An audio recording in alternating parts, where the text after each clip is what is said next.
So what is Ausbildung? Ausbildung is dual vocational education. And what does it mean? It's not an academic education. So it's not a university education. It's a professional education.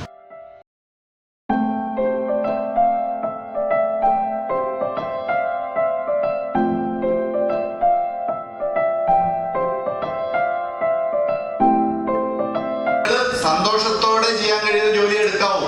അച്ഛനും അമ്മയും ഇവിടെ ഇരിക്കുന്നുണ്ട്, പറഞ്ഞതുകൊണ്ട് നിങ്ങൾ അതിന് പോകരുത്. Because of the parents they should not join for anything. They should enjoy their job and you have to study. അതിനോട് സ്നേഹിച്ചും പ്രണയിച്ചും ഒക്കെയാണ് നമ്മൾ ആ ഭാഷ പഠിക്കുന്നത്. അവരുടെ സിനിമ കണ്ട് പാട്ട് കേട്ട് അങ്ങനെ അത് പഠിച്ചെടുക്കുന്നത് ഓരോ ഭാഷയും.